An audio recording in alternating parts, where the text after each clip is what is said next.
Sobat UT Jambi, selamat datang lagi di UT Talk Jambi, mengedukasi dan menginspirasi.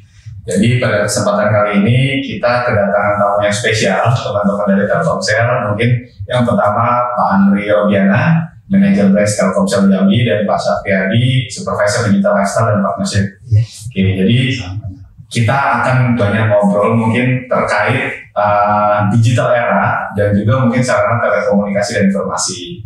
Nah, sebelum kita mulai mungkin boleh memperkenalkan diri dulu, mungkin nama, background pendidikan, terus sudah lama berapa di Jambi, kemudian dan lain-lain gitu. Mungkin dari kamu dulu mungkin ya. Oke, silakan. Oke, makasih Pak Yasir dan kawan-kawan apa disebutnya Pak? Sobat UT Jambi. Oh, Sobat UT Jambi, ya. Sebelumnya perkenalkan nama saya Robiana, saya dipanggil dengan Kang Abi biasanya. Jadi kalau ada Akang itu saya identik dengan Sunda gitu, Pak Yasir. Ya. Saya asli Bandung, pendidikan di Bandung gitu ya, S1 kemudian S2. Saya di Telkomsel sudah 15 tahun gitu ya. Namun kali ini saya alhamdulillah bisa bergabung di Jambi, di Provinsi Jambi sudah 6 bulan. Jadi baru setengah tahun. Iya, sama-sama kita. Ya, ini menarik Jambi ini ya. Seperti kotanya luar biasa panas. Panas ya, beda sama Bandung ya. Bandung dingin. Betul. Oke. Iya. Udah kemana aja kan di Provinsi Jambi ini? Saya pertama kali ke kota Jambi. Turun kota Jambi. Langsung saya pilih yang paling jauh di mana. Ternyata Kerinci. Wah, saya langsung ke Kerinci, 12 jam di sana gitu ya. Sampai ujung berbatasan dengan Solok Selatan ya. Betul. Kemudian saya coba susulin juga perbatasan dengan Palembang juga. Kemudian perbatasan dengan Riau gitu ya. Iya. Insya Allah sudah kami samangin semua. Gitu ya. Oke, luar biasa. Oke, baik. Mungkin berikutnya, Pak Sabri boleh memperkenalkan diri. Terima kasih Pak Yasir, salam kenal Sobat UT. Kenalkan nama saya Safriyadi, saya di Telkomsel Jambi sebagai Supervisor Digital Lifestyle and Partnership. Kalau di Telkomsel saya masih baru 18 tahun. 18 tahun ya. Dan di Jambi sendiri ya saya baru bergabung di bulan Mei kemarin Pak. Bulan Mei kemarin. Hampir 5 bulan. Iya. Ya, selisih 1 bulan dengan Kang Abi. Oh gitu. Jadi ya disampaikan Kang Abi tadi memang wilayah kita satu provinsi Jambi. Betul. Pak Yasir. Jadi kita lihat potensi di Jambi. Kemarin kita cari yang jauh dulu. Kita kemarin sampai ke Kerinci perbatasan dengan Solok Selatan gitu. Sumbar gitu kan. Ya. Jadi kalau saya sebelumnya di Bengkulu Pak. Bengkulu. Iya. Kalau penempatan itu udah di Bengkulu, udah di Lampung, balik lagi Bengkulu dan sekarang diberi amanah di Jambi seperti itu Pak. Oke, baik. Masih wilayah Sumbaksel lah Pak. Iya, iya. Oke. Bicara Telkomsel, bicara sinyal, gitu ya. Jadi saya juga baru di Jambi ini karena cukup kaget karena kalau misalnya Kak Abu tadi udah sampai ke daerah, mungkin ketika dalam perjalanan kita menemukan banyak black spot ya terkait sinyal. Dan kami khususnya di Universitas Terbuka pun juga mahasiswa kami kan tersebar, ada bahkan yang di pelosok, Batanghasai, Sarolangun, Merangi dan sebagainya. Nah, bicara sinyal, sebenarnya apa sih kendala yang terbesar yang ada di Provinsi Jambi ini selama Kak Abi sama Pak Safri ada di Jambi ini yang menyebabkan ternyata banyak blind spot dan juga banyak mahasiswa atau mahasiswa kami yang untuk kesulitan untuk akses untuk sinyal dan sebagainya.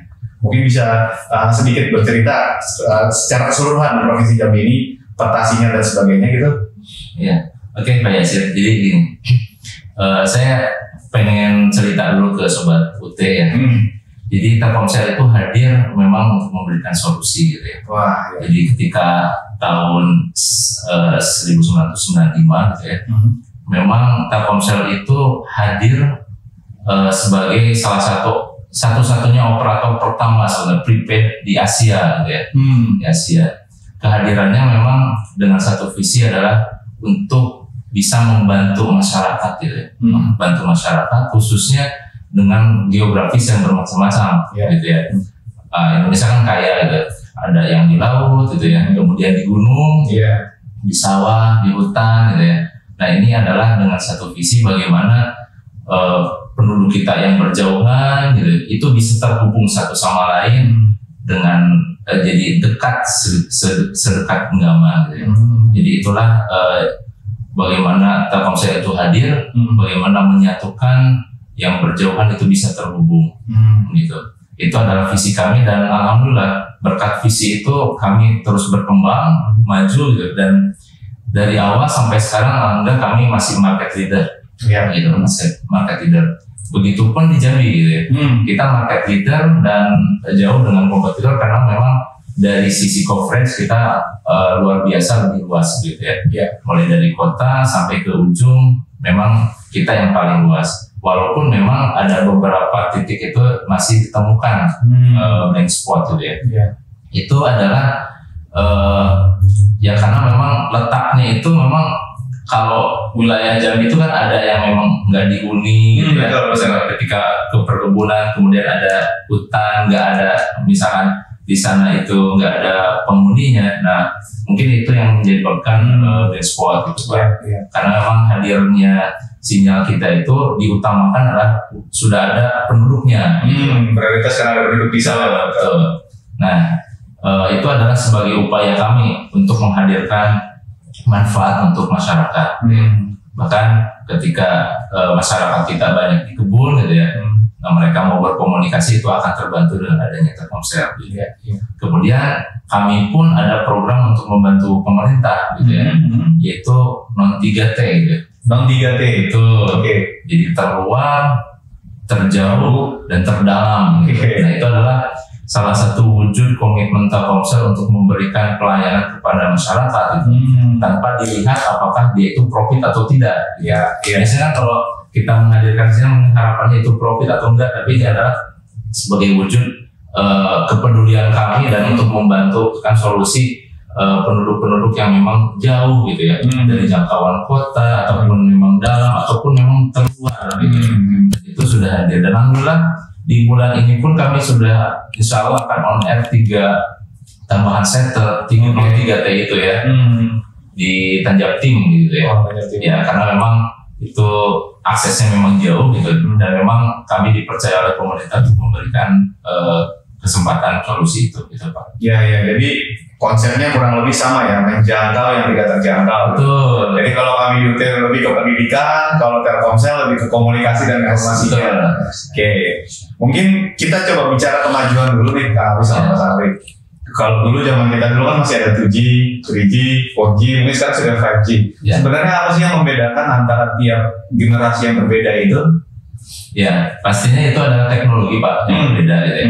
Kemudian teknologi itu berpengaruh tentang terkait dengan apa services yang bisa dilakukan ya. Nah, semakin teknologinya berkembang dari 2G itu kan biasanya legacy yang bisa diakses, SMS, kemudian dia telepon gitu. Ada pun akses data mungkin akses datanya kecil gitu ya. Bisa hanya teks mungkin masih bisa.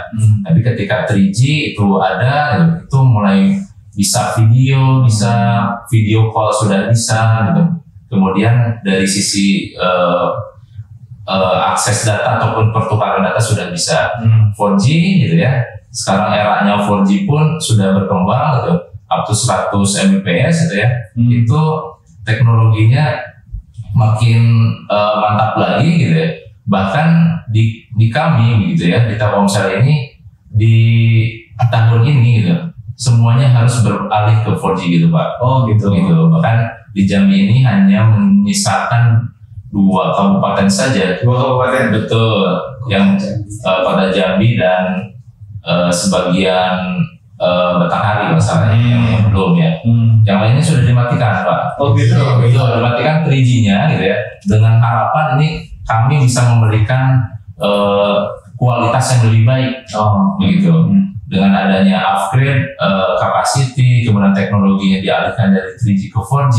Nah harapannya memang kualitas layanan kami, khususnya layanan data itu lebih baik, begitu. Karena dengan adanya 4G, nah kecepatan bertambah, kapasitas bertambah. Kemudian teknologi yang berkembang sekarang 5G gitu ya. 5G sudah luncur gitu mulai di 2018 gitu ya, dengan ada Asian Games gitu ya. Kemudian di beberapa city kita juga sudah, di Sumbawa mungkin di Palembang gitu ya, itu sudah ada.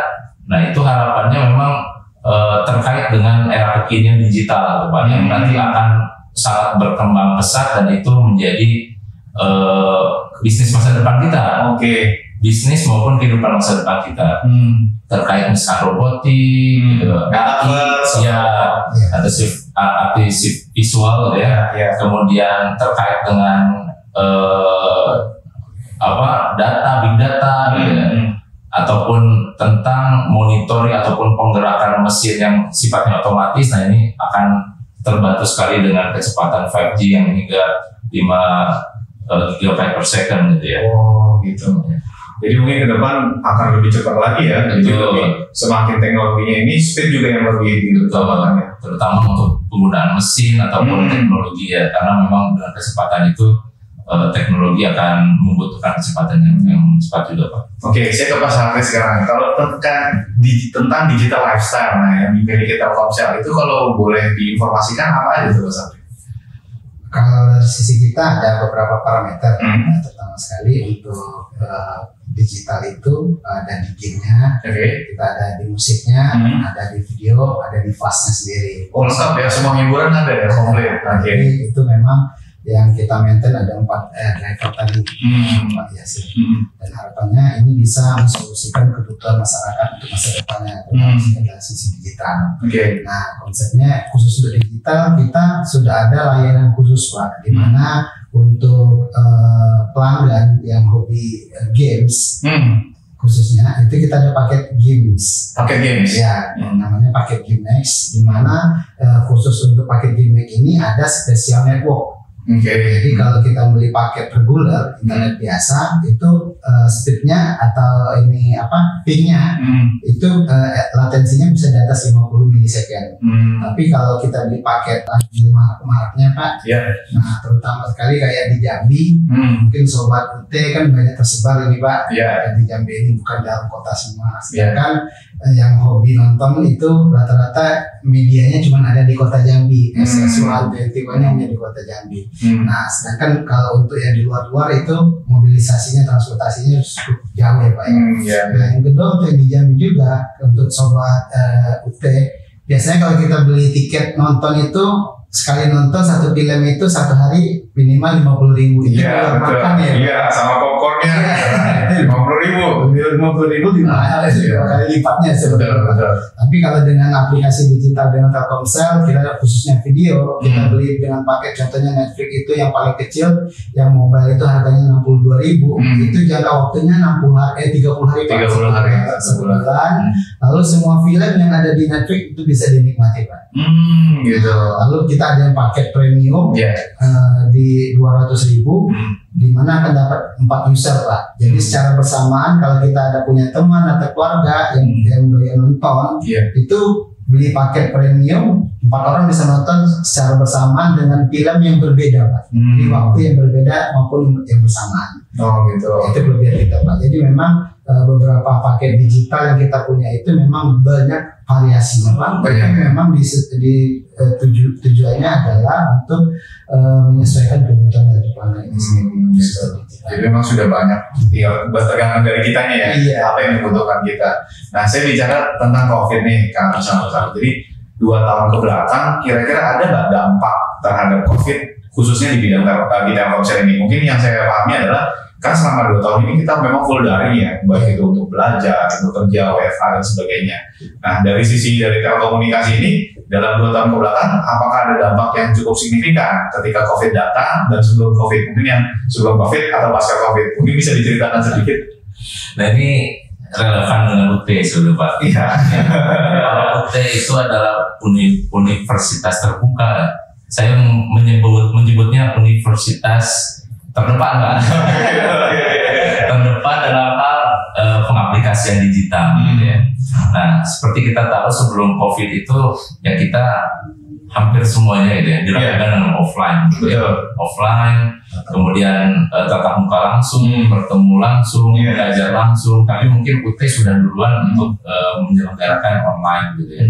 Dan ini berdampak sekali ke kami, ke Telkomsel, untuk memberikan solusi kepada masyarakat daerah memang yang membutuhkan adanya pembatasan untuk bertemu langsung gitu ya, itu dengan online gitu ya. Nah dampaknya ke kami adalah bagaimana teknologi kemudian services yang kita sudah siapkan itu tergunakan oleh masyarakat, khususnya dengan penggunaan internet gitu ya. Internet kami tumbuh pesat gitu ya, apalagi sekolah atau kampus dan pemerintah memperlakukan kebijakan online, otomatis penggunaan data pun itu menjadi meningkat gitu.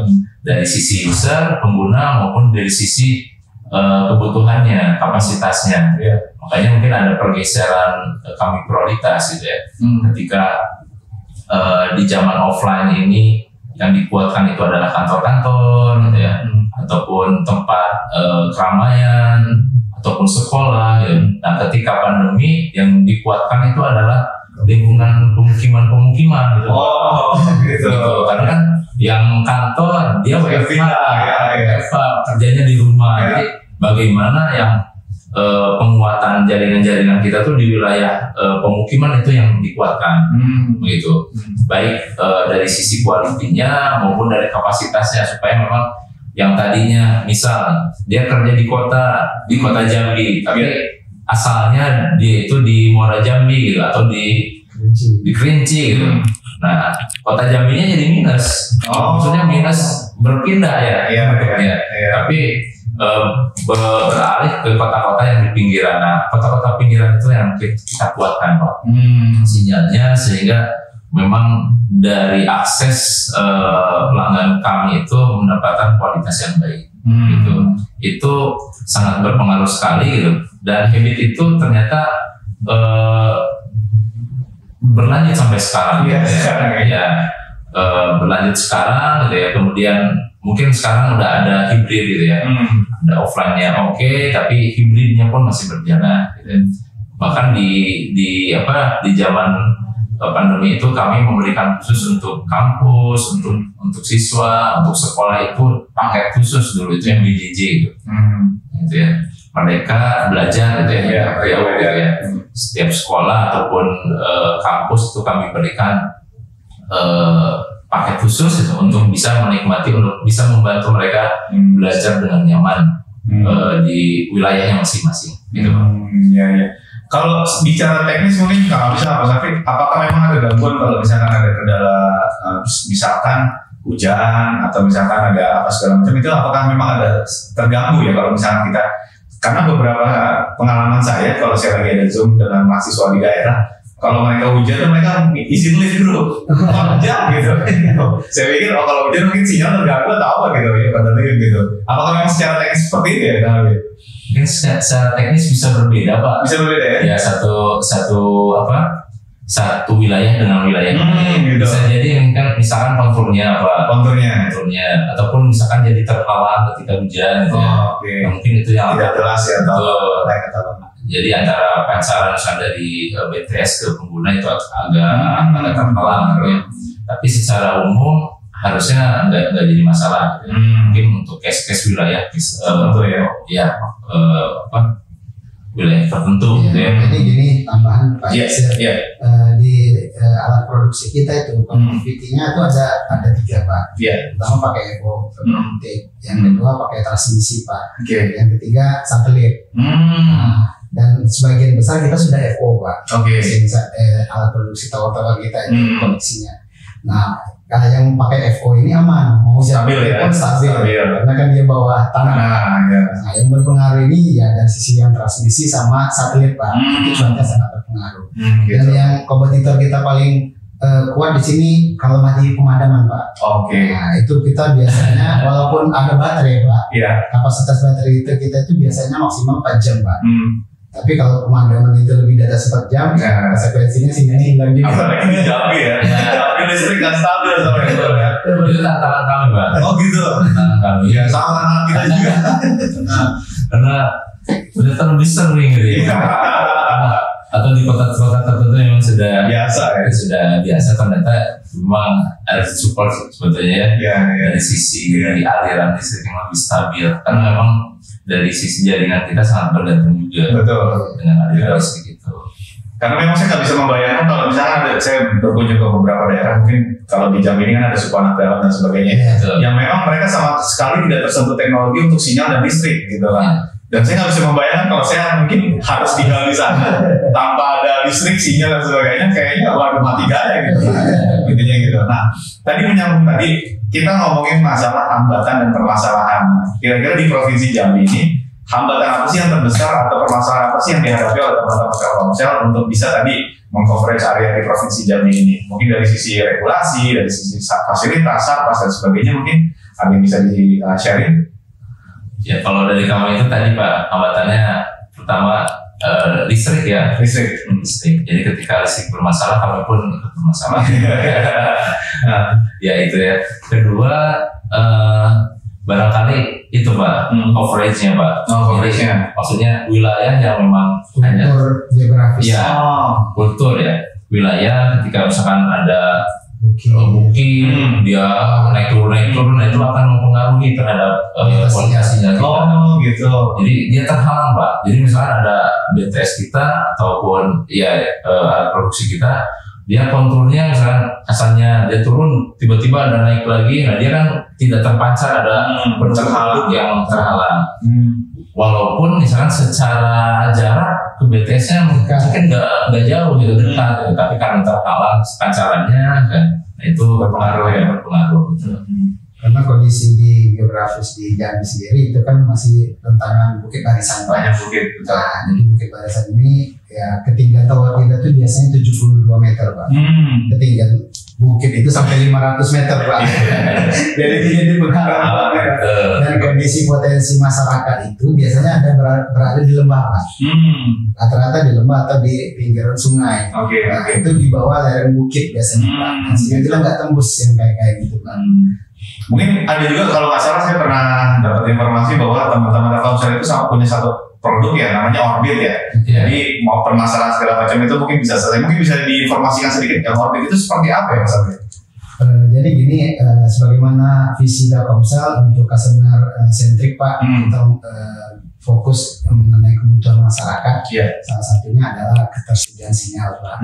Nah untuk sinyal ini sendiri kan yang dibutuhkan kondisi sekarang ini adalah internet Pak. Jadi kondisi internet ini memang mempengaruhi dari jarak tower kita, tower produksi kita. Nah solusi yang kita berikan sekarang adalah Orbit, di mana Orbit itu kapasitas penggunaannya paling kecilnya 32 user Pak. 32? Paling kecil? Paling kecil. 32 ya. Paling besarnya 64. 64. Jadi dengan satu modem Orbit dengan ukuran yang hampir sebesar ini Pak, sebesar handphone, itu bisa membantu masyarakat atau satu kelas untuk online Pak.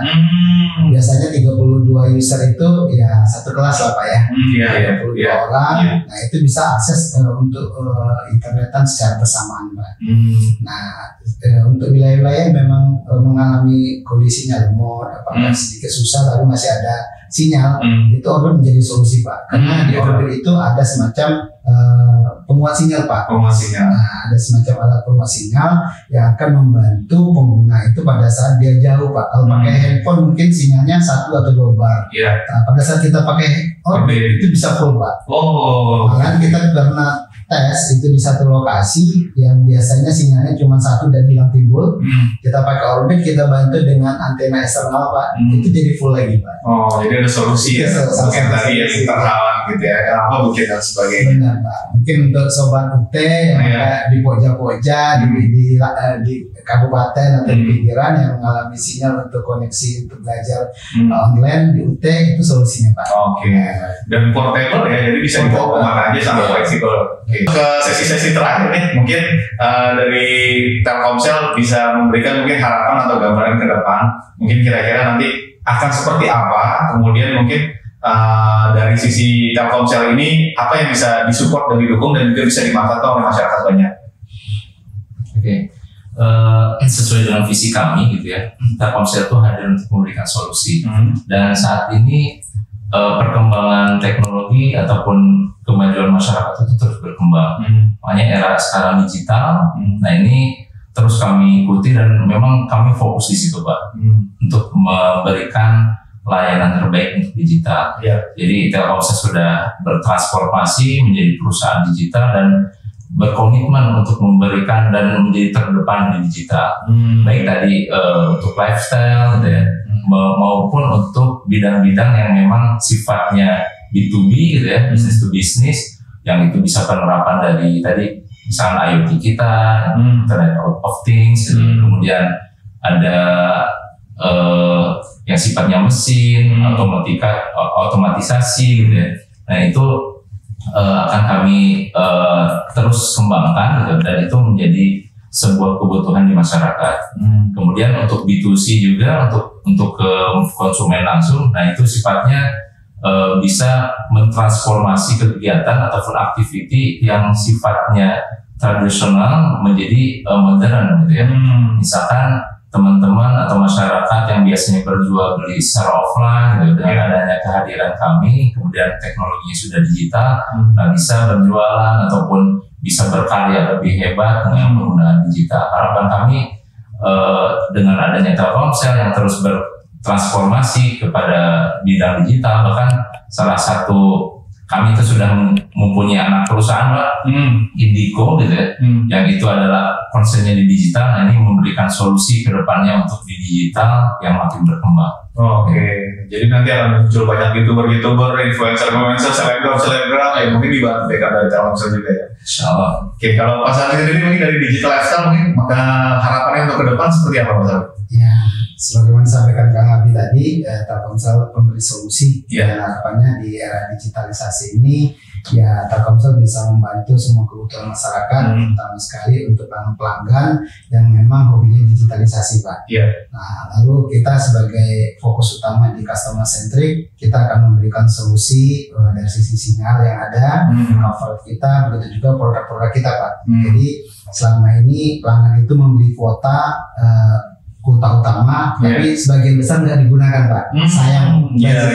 Jadi kita memang banyak varian pilihan, Pak. Kalau yang sudah menggunakan digital, menggunakan aplikasi My Telkomsel, itu banyak pilihan, Pak. Ada paket yang ketengan, ada paket khusus yang mau hobi TikTok kan, ada Instagram gitu, Pak. Yang game juga ada gitu, lengkap, Pak. Harapannya ya kalau dia membeli paket sesuai dengan kebutuhannya, biaya atau kos yang dikeluarkan pun lebih minim, Pak, daripada dia beli paket yang kuota utama misalnya 50 giga, sebagian besar nggak bisa digunakan juga, dan saya, Pak, seperti itu aja. Jadi sesuai kebutuhan. Dan yang penting harapan kita ya ke depan bisnis-bisnis yang masih tradisional bisa kita support menjadi digitalisasi, Pak. Karena kita pernah mengalami di suatu daerah para petani itu sudah menanam jahe, Pak. Hasilnya berapa ton gitu. Walaupun dia tidak tahu pemasarannya, tidak tahu update harganya jualnya berapa, akhirnya hasil bumi itu busuk gitu, Pak. Sayang sekali. Telkomsel itu sebagai bentuk digitalisasi, kita ada marketplace, Pak. Ada marketplace juga. Namanya ini apa? 99%. Iya, 99% bersatu. Mana di sini bisa berkolaborasi dengan petani, segmen petani ada, segmen pedagang ada, lengkap besar, Pak. Dan ada juga pembelajaran online, bagaimana berusaha secara digital, dan ada pembiayaan dari mitra-mitra yang sudah kerjasama dengan Pak. Jadi memang harapan kita bisa membantu dari segmen masyarakat maupun usaha yang ada di masyarakat. Satu lagi saya teringat mungkin kami kalau masalah Telkomsel itu punya program kewirausahaan ya. Nah, mungkin boleh cerita sedikit mungkin kalau misalnya ada sobat Jambi yang berminat, dia mungkin mau jadi entrepreneur atau segala macam, apa mungkin dari Telkomsel itu program itu seperti apa ya? Jadi tadi yang 99% usahaku, Pak. Jadi itu adalah bentuk salah satu solusi dan CSR juga dari Telkomsel. Jadi mulai dari ada pelatihan, bagaimana mengelola bisnis ataupun memasarkannya, Pak. Dengan adanya platform khusus ini, nah biasanya kan ada kecenderungan sebagai petani misalnya atau pekebun itu ada barrier untuk bisa masuk ke market, gitu ya. Dengan adanya platform itu akan bisa membantu gitu. Kemana sih alurnya dan bisa memasarkan istilahnya lebih luas lagi, Pak. Iya. Jadi sebenarnya banyak sekali fasilitas yang sudah program-program, fasilitas, kebutuhan yang mungkin bisa diinginkan. Jadi tinggal melihat aja kita maunya seperti apa. Iya. Oke, baik, mungkin itu saja ngobrol-ngobrol seru dengan teman-teman Telkomsel. Kang Abi, terima kasih banyak. Pak Syafri, terima kasih. Sukses dan sehat selalu. Jadi teman-teman Sobat UT Jambi, tadi sudah kita diskusi ya dengan teman-teman Telkomsel. Luar biasa tadi dari sisi sinyal, jaringan, 2G, 5G, sampai tadi kebutuhan-kebutuhan yang bisa digunakan oleh teman-teman UT Jambi agar bisa juga memanfaatkan sebagai salah satu, ini mungkin Telkomsel yang memiliki coverage area terluas ya, dari kota sampai pelosok 3T tadi juga seperti itu. Mungkin itu saja yang bisa kita sampaikan pada kesempatan UT Podcast kali ini. Terima kasih banyak teman-teman Telkomsel, semoga sukses dan sehat selalu. Lebih dan kurangnya mohon maaf. Billahi taufiq wa hidayah. Assalamualaikum warahmatullahi wabarakatuh. Sampai jumpa di UT Podcast berikutnya, mengedukasi dan menginspirasi.